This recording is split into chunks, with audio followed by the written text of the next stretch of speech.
Hi guys, welcome back to my channel. If this is your first time here, hi, you're welcome. My name is Nelly and I hope you do end up subscribing to my channel. Also, I have noticed that there have been a few new subscribers, so thank you guys so much for subscribing to my channel. I really appreciate it. So in today's video, I'm going to be talking about my visa interview experience at the US Embassy in Ghana.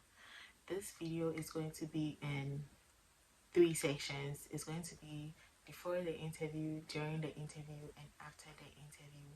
So if this video is something that you might be interested in, then stay tuned and let's get right into the video.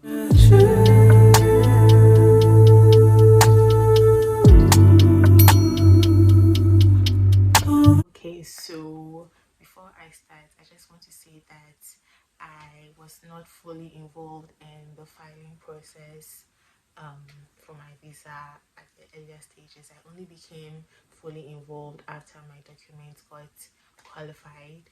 So every information that I'm going to give here is based on my experience and etc. I was involved in the filling of my DS260, but that was about it. I only became fully involved after my documents got approved. So, and if you see me looking to the side, I have my points jotted down here. So please pardon me. Okay, so let's just get to the first section before the interview.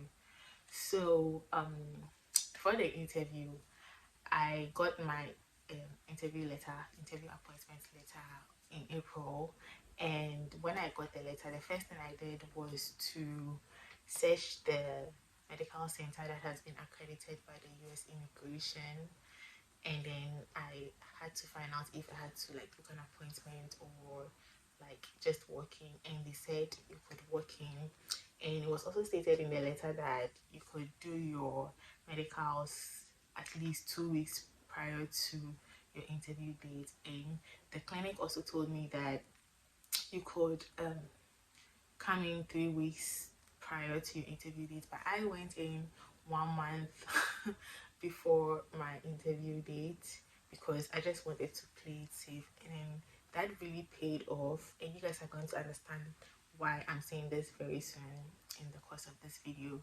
But yeah, that was what I did. We accepted walk-ins. I had my medicals done at Akai House Clinic in Accra, and I paid 2,074 Ghana cedis, and that price is not fixed. It varies based on the vaccinations you already have or the vaccinations that you don't have. So that's about it with the medicals. Then from there, I made sure that I had the following documents: my passport. I went to make a new police certificate at the Nima police station, and then I also printed out my DS260 confirmation page. I made two passport photos. They required two passport photos in 2 by 2 inch or 5 by 5 centimeter sizes on a white background. Then my original copy of my birth certificate. You can have the original copy of your marriage certificate if it's applicable. Then they also required the tax returns or the proof of income of whoever is sponsoring you, and then the affidavit of support if that is also applicable to your case. Okay, so yeah, and then the next thing that I also made sure that I had was picture evidence of the relationship with the person that was filing for me, which in my case was my dad. This was not stated in the list of things that they were required to bring to the interview, but I had heard that they really asked for it, and indeed they asked for it. So please make sure that you have picture evidence to prove that you are really related to the person that is filing for you. And personally, I didn't see my dad in like a very long time, so I had just one picture, and that wasn't enough. So I had to print out WhatsApp conversations I've had with him, and then emails that we have exchanged over the years, just to prove that I am still in contact with him. Okay, so yeah, pretty much those were the documents that I prepared prior to my interview. Now to the interview day. My interview was for 26th June 2023, and my appointment time was 8 a.m. 26th June was exactly 2 months after I got my interview letter, right? So I got to the embassy at 6 a.m. and then we were called at 7 a.m. So at the entrance, they check your interview appointment letter and then match it with theirs to see if you truly have an appointment. They check your passport and they check your passport size photos. That's what the first security does. Then from there, when you enter, they scan your documents to make sure that, I mean, you get the point. So yeah, they scan your documents and then you finally enter, and then like you sit in a queue. So when is your turn and you enter where you would have the interview, you go to a first teller who cross-checks your documents to see that you have everything. So he or she would ask you your affidavits of support, your tax returns, picture evidence. She asked your name, your date of birth. For me, she asked me how old I was at the time of filing because of my visa class.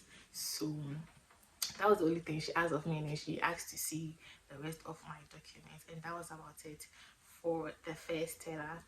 Then so the second teller, that is where the actual interview takes place. So from the first teller, you join another queue, and that queue like really moves fast because the interviews don't last long. Like I feel like they're a maximum of like 5 minutes, 6 minutes, and then a minimum of like 1 minute. So the interviews don't last that long, and soon it was my turn. So I went to the teller, and then she the documents were already with her because the first teller takes it to who you would interview with.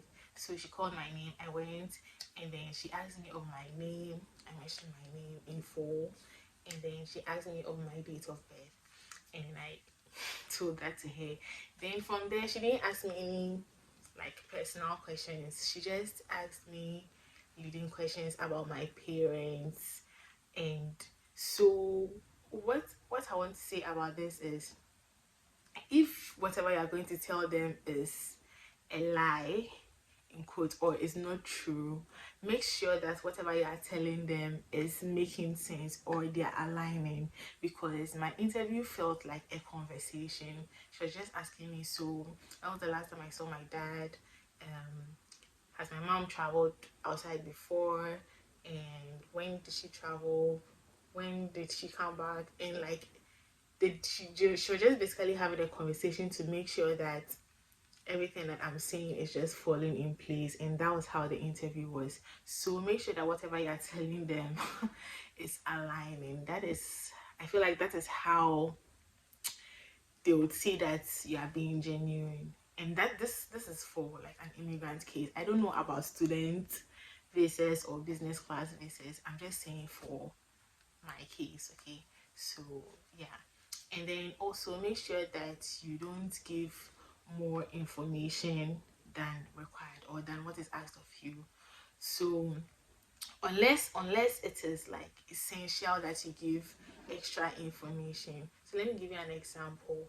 For me, she asked me where my dad stays in the US, and at the time my dad was filing, his address was different, and then at the time of the interview, he had moved to another place. So the residence address had changed, and if I had told the interviewer the new residence address, she would have thought I'm telling lies or something. So I had to say the new address and also add that he has moved, and then the address is no longer the same. That was like an essential information for my interview. Aside that, I didn't give information more than I was required of. So if she asks for your name, your name. If she asks you, do you have any siblings? Yes, no. Not, oh yeah, I have 2 siblings. No, don't do that. Just answer what you are asked. Okay. So yeah, after that after that interview session, she told me that my medicals were still not received. And in my head I was like, they told me to do this thing 2 weeks or 3 weeks before, and I went to do it 1 month before, and they still hadn't gotten the report. So that is why I said that, to play it safe, you can go a month before your interview. So she told me that they hadn't received my medical report, and that she's still going to approve my visa, and then when they receive the medical reports, they'll just, yeah. So they kept my passport, and then I just left. She gave me a white paper, and then I just left. So yeah, that was it for how the interview went. So after that, I just looked on the paper, logged into the site on the paper, created an account with DHL, and then chose the option to get my passport picked up when it's ready. But I went to the visa status check website, and then it was written there refused. I was so confused. I was like, this woman said she's like going to approve my visa, so why is it showing refused? I was so confused, and I was so down. Like, I had the white paper, but I was just so confused. But after a few days, like I think after 5 days, it changed to administrative processing, and then after like 8 days, 3 days later, it changed to my visa issued. So I was so excited, and then from there, the next day, I had an email from DHL that my passport is ready to be picked up. They sent the email to me around 4 p.m., 5 p.m., so it was late to go for it. So I had to go for it the following day, and that was about it. That was how I got my visa approved on my first try. So yeah, so approximately I went for my interview 23rd, and I got my visa, my passport on the 3rd of July. So that is 10 days. So yeah, I got everything done within 10 days and left Ghana, I think 2 months after that. So that brings us to the end of this video. I hope that this video was very informative, and that this video is going to help someone out there. So make sure you like this video, give this video a thumbs up. That's the same thing. Leave a comment, and if you would like to see any videos, please tell me in the comment section, or if you have any questions to you can leave them in the comment section, and I'll answer to my best capability. So thank you guys once again for watching, and I'll see you in my next video. Bye.